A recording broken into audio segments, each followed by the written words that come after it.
Hello, Paul. How are you? I am warm. The heating is on, burning lots of gas because it's flipping freezing outside. How about you, Warren? It's a very cold start to the year. So similarly in my shed, it is very, very cold. So trying to warm up. But speaking of 2026, we've got a few things to talk through about what marketers should be looking out for the year, right? So I wanted to dive straight in and speak to you and get your kind of five top tips on what marketers should be doing this year effectively. So I'm going to hand straight over to you, Paul. Straight in. Yeah. Thanks, Warren. Five top tips for marketers. I had a good think about this, and I think there are five things marketers would really benefit from doing, especially in this coming year. So, at number one, these are not in any particular order. Number one, I think there's something about as marketeers expanding our lives in order to expand our ability to be empathetic. More than ever, I think we need to understand what's going on around us, what people are thinking, what people are doing. And I just think we need new experiences with new people to make sure that we're seeing things that we might otherwise miss. So it doesn't need to be anything big. I mean, a silly example is maybe just instead of driving somewhere close by, I don't know, 15 minutes away, on foot, why not walk it? So instead of driving for 5 minutes, walk for 15, see what difference that makes. To give you a couple of examples that I'm doing, I've joined a choir, Really? running club. Yeah.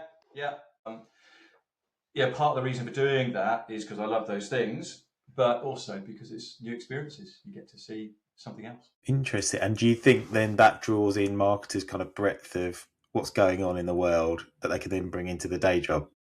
Yeah, I think it Yeah. opens up your brain a bit. There might be no single specific application, but it just touches that curiosity button Yeah. and gets you to think a bit differently about things that otherwise will have become just things you believe, attitudes you formed that you've never challenged. So yeah, I would say expand your life. And Expand do your you life. think, and just on that, Paul, I know we've got a few other points to talk through, but do you think that is a reaction to this kind of remote world we've been living in, where we're stuck behind our desks kind of all day in our sheds, like we are, and actually there's a kind of a bounce back or a reaction to that where we need to get out more and expand our horizons a bit. Maybe we've got a bit too insular. Maybe that's not true of everyone, obviously, but the I world think of that's a work. very good point. It Yeah, could be that. Yeah. I think that stacks up, doesn't it? Because our lives are a bit more routine or regimented in that way yeah, because we don't have the variety that you often got from the workplace. So yeah, yeah, they say yes and do it yeah. anyway. Cool. Number two then from you, Paul. Number two, relearn the marketing fundamentals. And I'm not talking here about brand management. And as we know, brand management can be more akin to project management, just getting stuff done to time. But I think marketing fundamentals, so being able to answer the question, what is marketing? What is an insight? What is brand positioning? What is segmentation? How do you link execution to strategy? I think the basics are going to be more important than ever because we're going to need to have really firm points of view about the logic behind the actions we take to help us as we deal with the blizzard of other tactical considerations that are flying around us. So for my part, I'm going to do the mini MBA this year, which I think is just a great way of topping up that knowledge. I did Mad Masters last year, and it just keeps those fundamentals clear, which is just so important.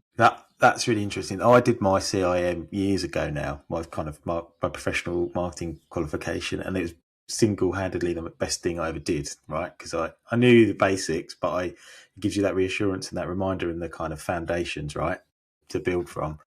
But I do think I agree with you. I think there is always something in revisiting those foundations and relearning them, or like you said, doing another course that kind of touches on those bits but expands your knowledge a bit further. So I think it's really important, like you said, with the deluge of kind of channels and variety of tactics and tech we've got now, that's going to picking the right thing is going to be more important than ever, and the process and the foundations are kind of key to that, right?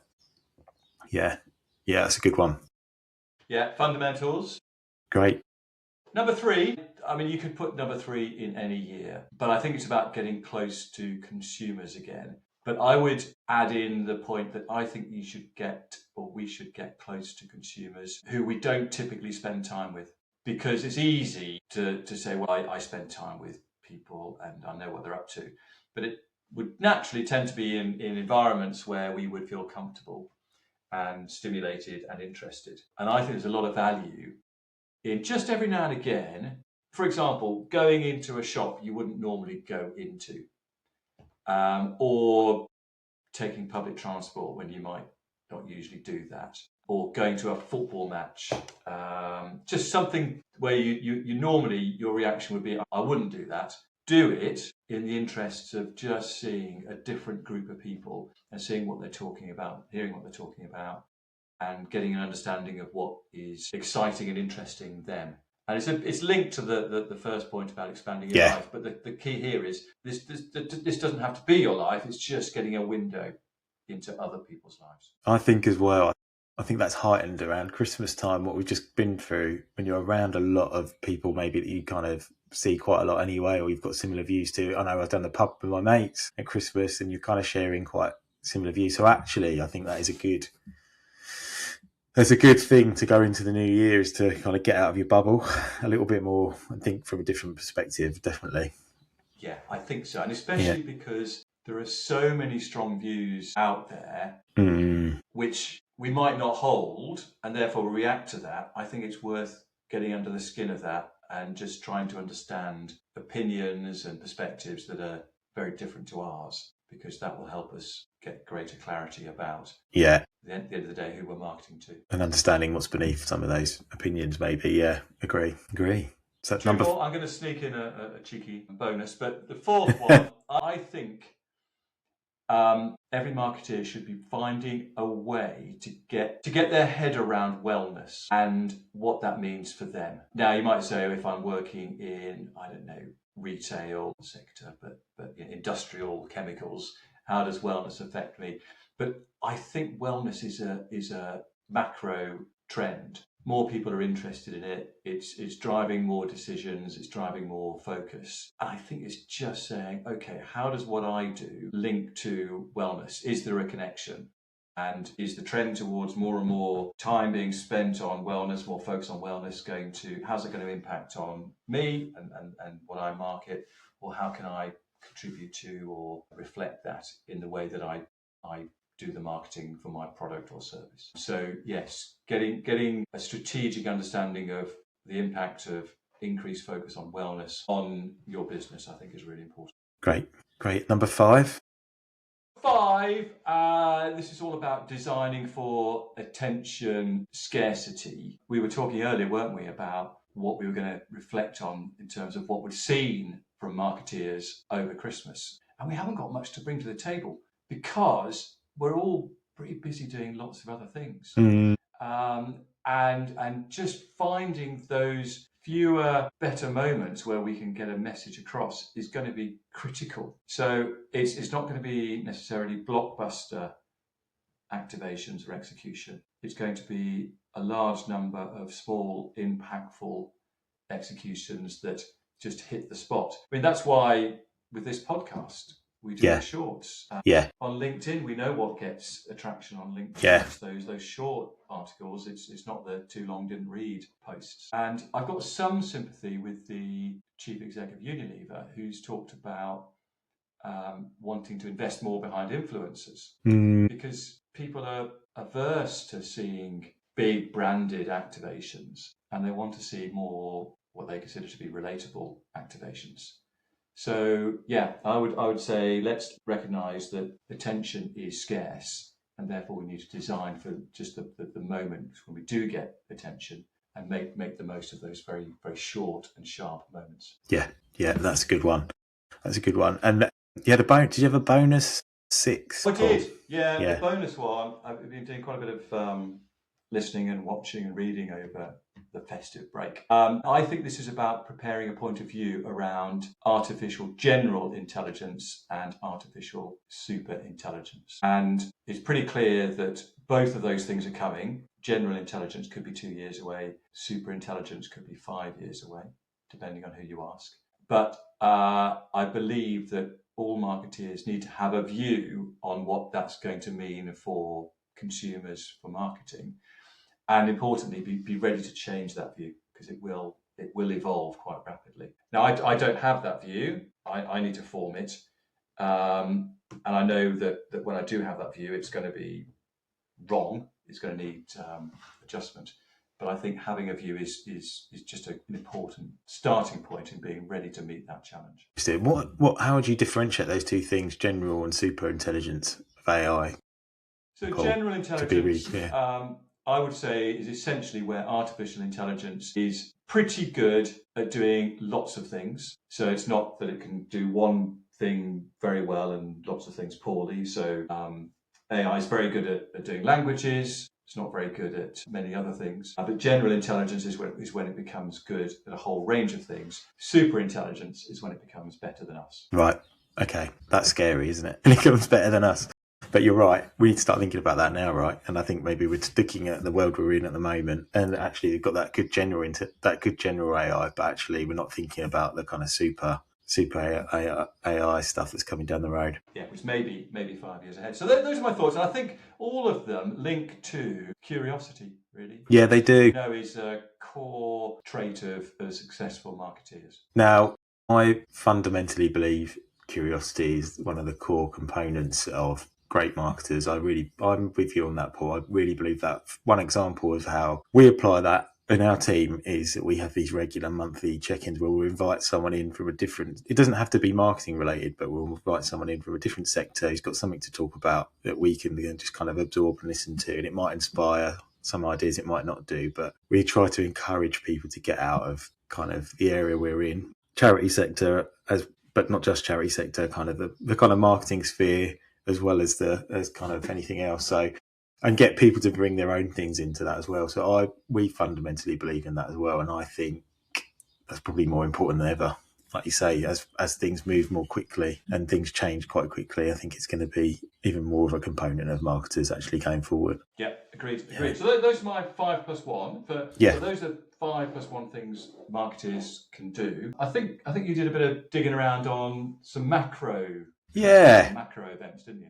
I've been reading around, and some people share some of these views, but I think something I've been feeling for a while, and we've discussed this, Paul, is that I think the AI kind of shiny thing stage is over. I think that the last couple of years that AI has been talked about a lot. It's kind of been this big shiny thing everyone's got to adopt, and we've spoken about it at quite great length about how you do that. But I think that stage will kind of be over this year, as people and the general public all kind of seem to be using it now. You've got the bell curve, are kind of probably at the top of that curve at the moment, aren't we? Where everyone's kind of, I think most people have adopted it in some way. So whether that's within the platform you're using, or whether you've got ChatGPT downloaded on your mobile, I think this year will be, like, a bit linked to your point, Paul. I think we need to go back to the marketing foundations and then look at like how AI kind of supports that stuff. So that might be, like you said, the efficiencies of the process, but then how you advance your output. So I think the brands that will win will be the ones that get that right this year. And then what that enables is that kind of more time and space for your kind of team, and the creative space that you can kind of make for people to spend more time thinking about how they connect with their customers. Bit linked to kind of some of the stuff you were saying earlier about kind of getting closer to your customer. I think giving marketers more time to do that stuff, which I think it's easy to get away from that when you've got all these tools that you're sitting in front of to kind of optimize. But I think getting closer and listening to your customers and getting out in the world, like you said, and I'm hoping that companies adopt AI in a way that will enable that, that will enable and free up that time for people to do that. So that's my thing. That's one of my things for next year. I think the other one I was thinking about, and it's linked again to this, was trust and authenticity. And we just mentioned that about kind of influencers and brands and how they create content.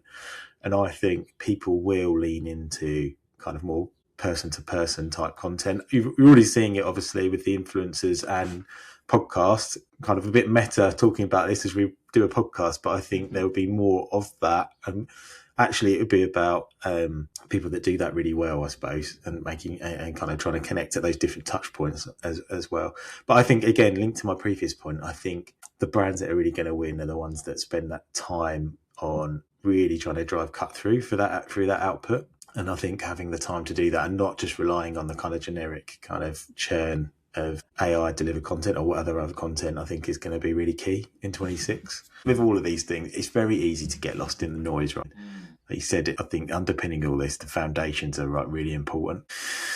Yeah, the process of marketing and how you do it, linking everything back to the consumer and what you're trying to achieve is going to be really cool, because you can get pulled in so many different directions, right? And I think maybe that's our theme here for 26, is making sure that everything is underpinned, no matter what kind of things happen up here. Actually, making sure everything is underpinned by those foundations is going to be really cool. So I'll ask you, Paul. I think I know your answer, but what your one thing out of those 5-6 things? What would you really recommend to marketers for 26? Do you know?